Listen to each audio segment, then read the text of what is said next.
Hi folks, this lesson here is going to look at the inverses of exponential functions. So let's start with the functions we know, these exponential functions which have this shape when the base is greater than 1, and then when the base is less than 1, we see that it becomes a decreasing function. Okay, and all these functions do have some properties in common, so we notice that they all pass through 0, 1. They all have a horizontal asymptote of y equals 0.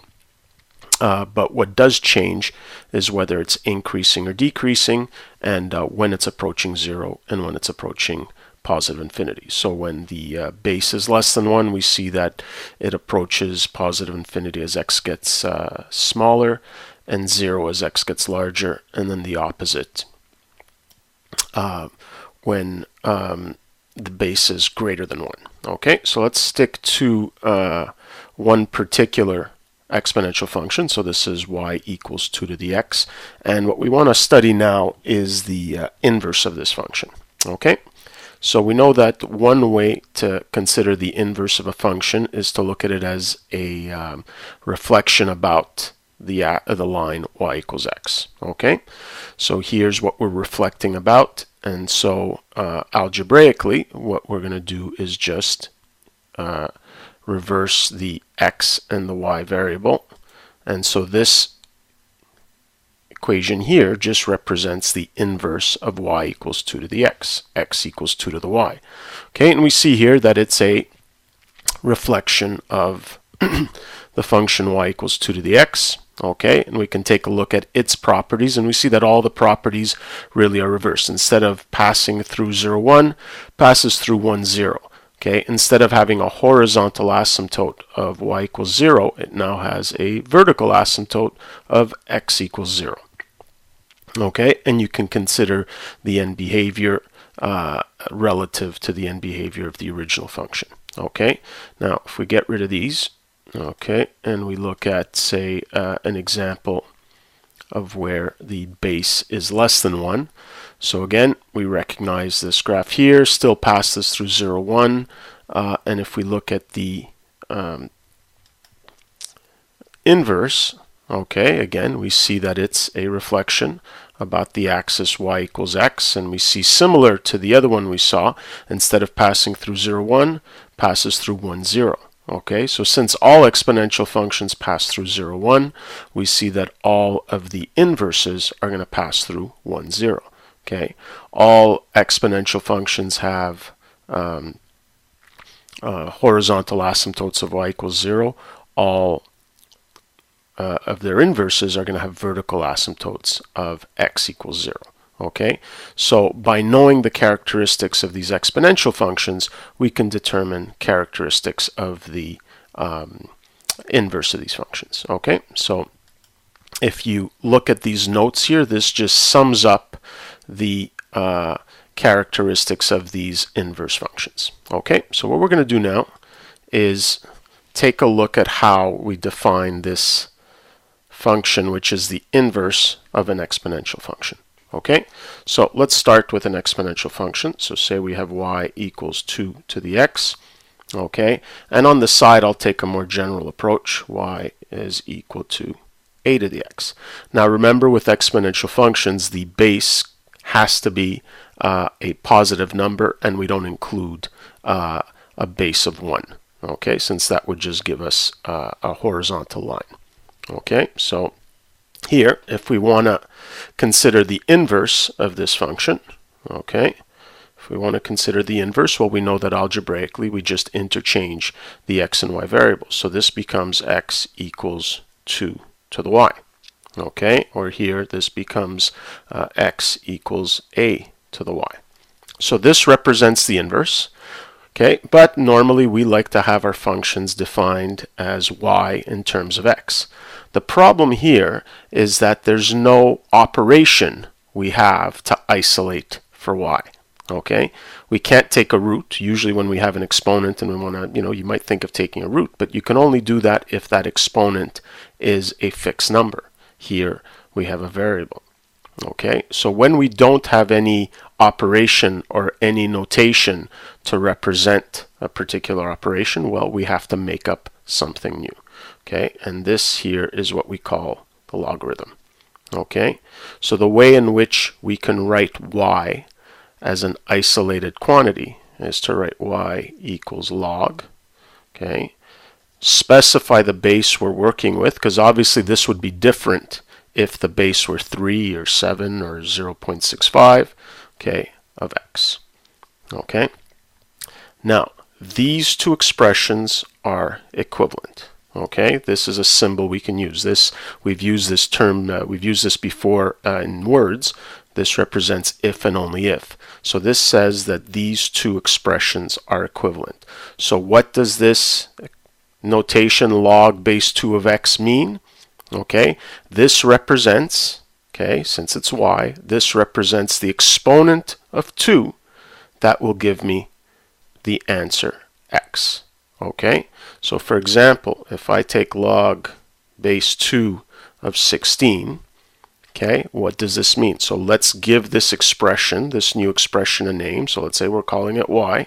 Okay, this is the same as, if we use that notation, this is the same as saying that 16, okay, this number here is equal to base 2 to the exponent of y.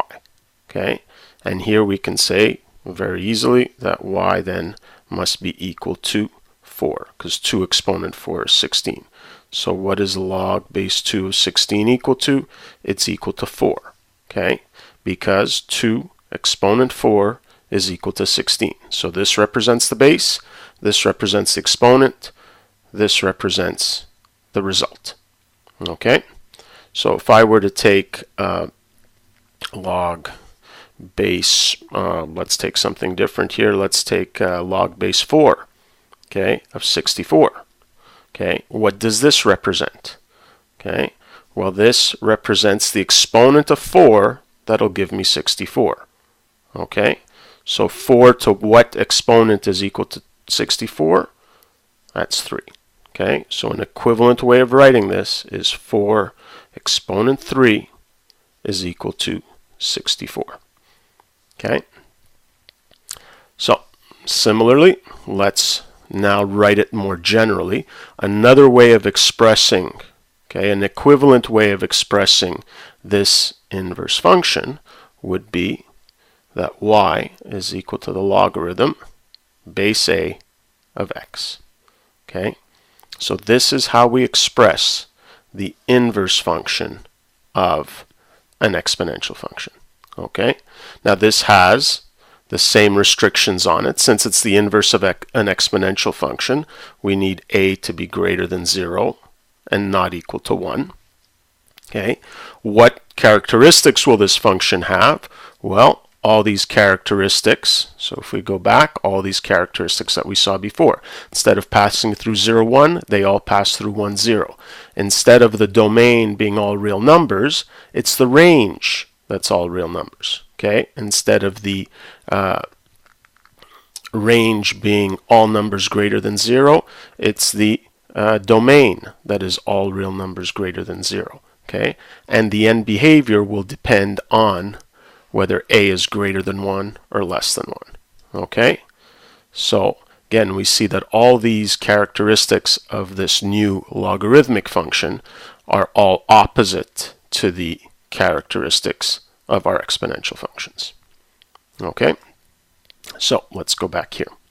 So now we have a way of determining what these logarithms are equal to, but let's take another example here, because we notice all these examples have been very nice because the exponents that we were looking for were easy to find. Let's say we're trying to find log base 2 of 15. Okay, so let's give this a name. Again, let's call it y. Okay, so what does this represent? It's saying 2 to what power, so that's what we're looking for, that's what log base 2 of 15 represents, the power is equal to 15. Okay, now here we know that the exponent, well, should be probably a little less than 4, because 2 exponent 4 is 16, but we certainly can't easily determine, unless we guess and check, what that exponent needs to be. Okay, unless we can find a way to determine, or at least find an estimate for what log base 2 of 15 is, and perhaps we can use our calculator to do that. Okay, now let's just take a quick look, at this calculator here. Okay, and I notice that there's this log button. Okay, so let's see what happens when I take the log of 15. Okay, well, it gives us 1.176. We'll take that as an approximation. Okay, so is log base 2 of 15 equal to 1.176? Okay, well, again, the way we can check that is to use the exponential form. Okay, so if we take 2 to the 1.176, is that going to be equal to 15? So let's take 2 exponent 1.176, and we see that that is not equal to 15. Okay, so what's the deal with this log button on our calculator? Well, here you got to figure that there's many possible bases that we can use for a logarithm, and there's no way that a simple calculator can keep track of all those. So when you see the log button, okay, so if we take this expression log of x, okay, it actually means log base 10 of x. Okay, so it's a convention we use, that because we use base 10 so frequently, okay, we just say that you don't even have to bother writing it, that if you write the logarithm without any base, we assume it's 10. So the question is, how can you possibly use log base 10 to help us determine a logarithm to base 2? So what this tells us is that we have a lot more work to do. Okay, so what we're going to be exploring now are properties of logarithmic expressions.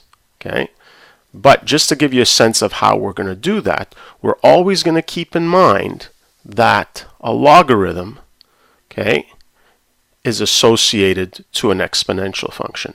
And we know a lot about the algebra of exponential functions. Okay, in particular, we know the exponent rules.